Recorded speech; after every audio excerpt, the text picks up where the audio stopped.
L'un des points forts de Scratch, c'est qu'il permet d'utiliser le microphone et la caméra de votre ordinateur pour les utiliser dans vos programmes et spécialement dans les jeux.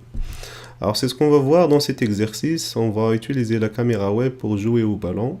Alors au démarrage de programme, la balle tombe d'un point aléatoire en haut de l'écran. Si vous arrivez à rattraper la balle, donc il remonte à nouveau et on joue un son. Et s'il touche la bande verte ici, c'est le gazon. S'il touche le gazon, on joue un autre son différent et il retombe à nouveau dans un point aléatoire en haut. Vous pouvez bien sûr améliorer ce programme ou bien ce jeu, comme on l'a vu dans le jeu de ping-pong. Vous pouvez ajouter la notion de score et changer la vitesse du ballon en passant d'un niveau à l'autre. Alors pour cet exercice, on aura besoin de deux lutins. Donc on a le lutin de balle, le ballon, et puis le deuxième lutin, c'est le gazon. Alors avant de passer à la programmation, voici le résultat attendu.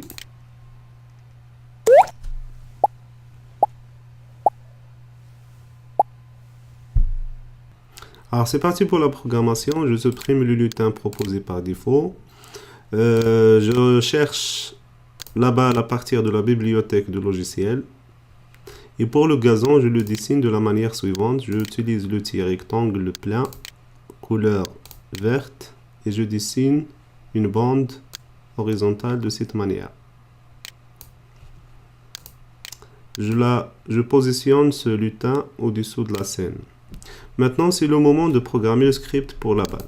Alors, la première des choses, c'est l'événement déclencheur quand le drapeau vert est cliqué.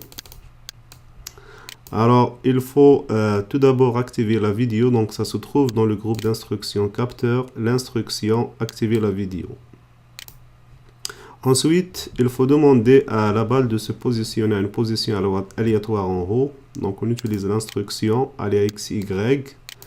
Mais le X, il faut qu'il soit aléatoire entre moins 240 et 240, les limites de la scène sur l'axe horizontal, et 180 pour le Y.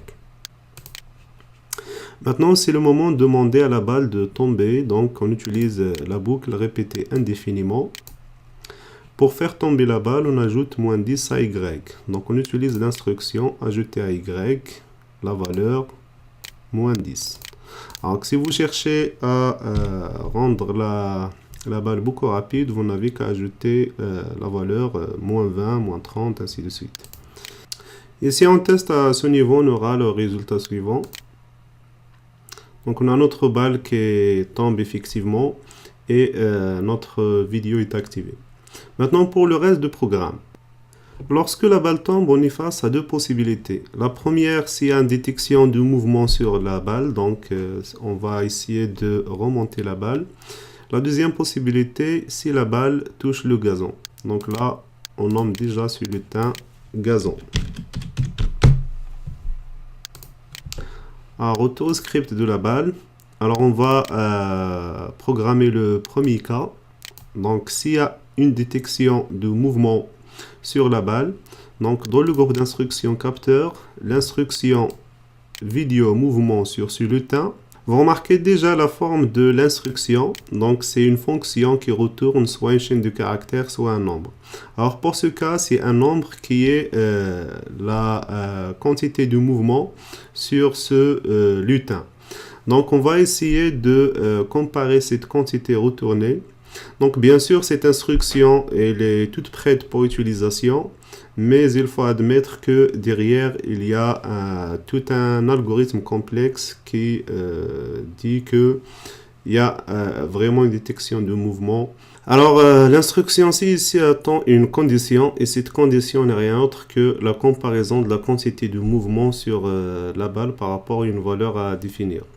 Donc, on utilise l'instruction de comparaison supérieure à. Donc, si la vidéo mouvement sur le lutin balle est supérieure à une valeur, par exemple, à 20, vous pouvez utiliser une autre valeur. Si 1 est supérieur à 20, alors, qu'est-ce qu'il faut faire? Alors, dans ce cas, il faut, par exemple, jouer un son et demander à la balle de remonter en haut. Alors, le fait de demander à la balle de remonter, on va utiliser un bloc pour effectuer cette opération qu'on peut nommer par exemple remonter. Voilà, ok.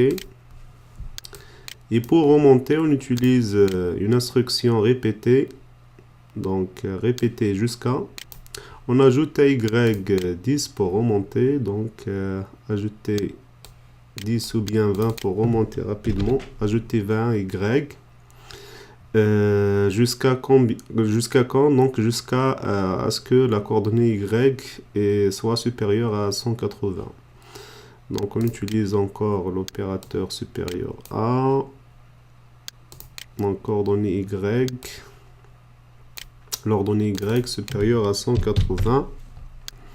Et on peut, au moment qu'elle arrive en haut, on peut lui demander de se positionner à une position encore aléatoire. Donc on peut faire appel à l'instruction aléa X, nombre aléatoire entre Y. Et pour cela, on peut encore ici définir un autre bloc qu'on peut nommer, donc aller en haut par exemple.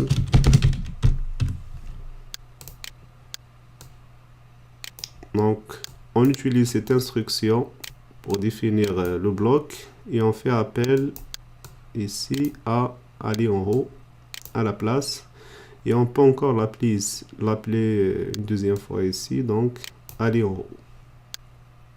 On fait appel donc à la procédure définie aller en haut et on cherche un son dans la bibliothèque, donc par exemple celui-là. Voilà, donc on joue le son, donc c'est dans le groupe d'instructions son, jouer le son. Voilà, donc on teste si ça marche ou pas.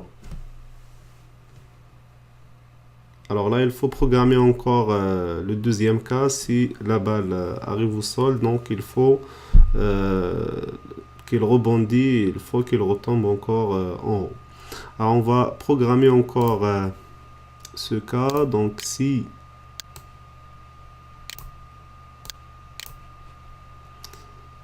la balle touche le gazon, donc c'est un lutin qui touche un autre. Alors si gazon touché, alors qu'est-ce qu'il faut faire? Alors on joue un autre son, donc on va voir celui-là. Donc ça se trouve donc dans la bibliothèque du logiciel, dans la catégorie je pense effet, donc water drop. Donc on l'insère tout d'abord. Et là, dans le script, on le joue, même manière, jouer le son water drop. Donc, on joue le son et on demande à la balle d'aller encore au haut. Donc, on fait appel à l'instruction ou bien à la fonction ou bien à la procédure aller en haut. Donc, si j'exécute encore, donc si la balle touche le gazon, vous remarquez qu'il repart en haut. Et si je touche la balle... s'il y a une détection de mouvement, donc vous remarquez que on entend un son différent et la balle retombe à une position aléatoire. Donc c'est tout pour cet exercice.